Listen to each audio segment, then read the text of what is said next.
Қайырлы күн достар, бүгін біз етін бұқтырып және күріші шашпа болып шығатын өте дәмді палау жасайтын боламыз. Менімен бірге болыңыздар.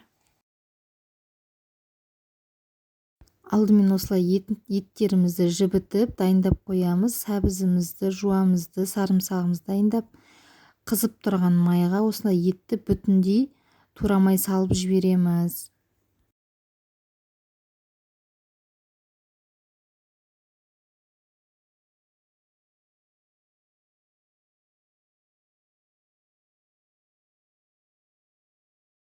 Осылай бетін жауып біраз қуырылғаннан кейін шамалы тұз саламыз. Менің етім тұздалған, сосын аз ғана тұз салып жатырмын. Енді біз туралған сарымсақты салып жібереміз.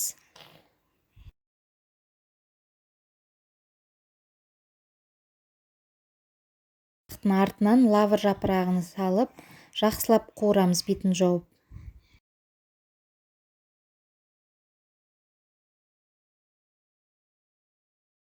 Біз енді күрішін пісіруге дайындаламыз. Сәбізімізді осылай ұзынша етіп турап алып, жуамызды, сарымсағымызды бәрін турап аламыз.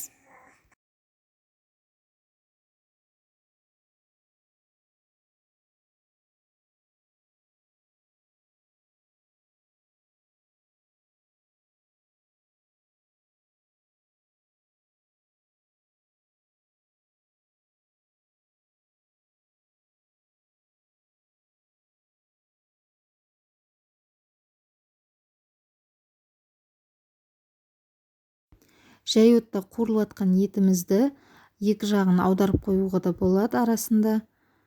Bir жағына қатты пісіп кетпеу үшін.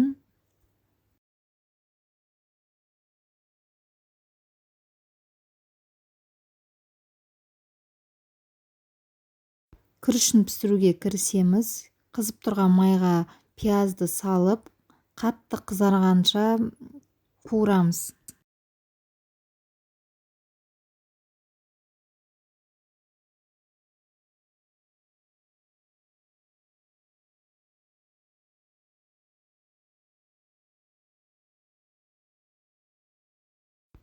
Осылай қатты қызартып қуырып аламыз. Сосын үстіне сәбізді саламыз.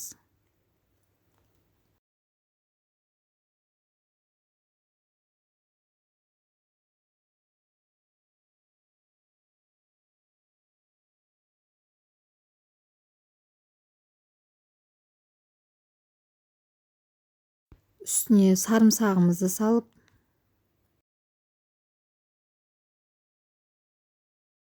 тұз салып, барлығын жақсылап қуырып алып, күрішімізді жуып дайындап қойып, енді күрішімізді саламыз.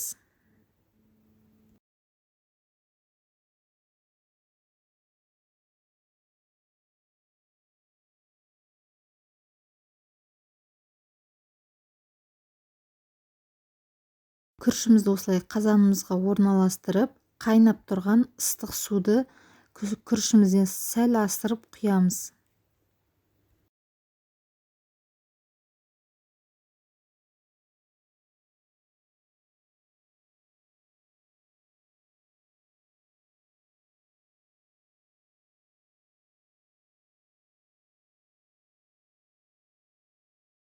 Қатты отта осылай суымызды қайнатып, су тартылғанша қайнатамыз.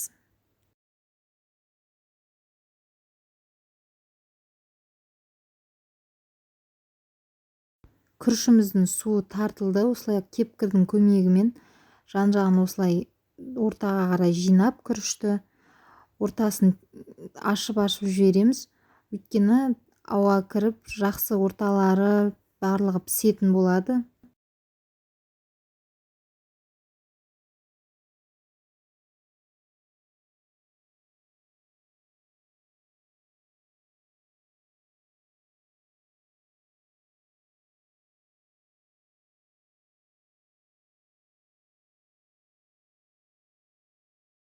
Буда жақсы пісу үшін осылай пакетикпен беттерін жауып қоямын. Сосын крышкасын жауып, 20 минут, 25 минутта күріш піседі бізде. Қыздар, қараңыздар, менің палауым дайын болды. Күрішім шашырап, орталарының барлығы піскен. дәмді болып шыққан. Менімен бірге дайындап көріңіздер. Еті деген жұмсақ болған.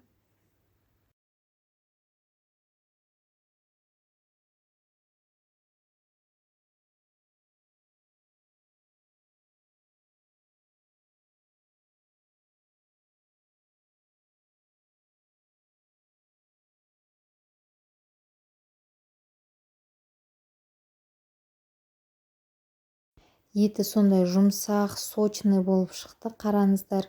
Етті бетіне орналастырып берсеңіздер де болады, болмаса бетіне турап қойсаңыздар да болады. Өз еріктеріңіз, қалай ұсынсаңыздар да. Өте дәмді шығады. Жасап көріңіздер. Менің каналым ұнаса тіркеліп, лайк басып кетіңіздер. Менімен бірге болғандарыңызға рахмет. Сіздермен болған Айзада.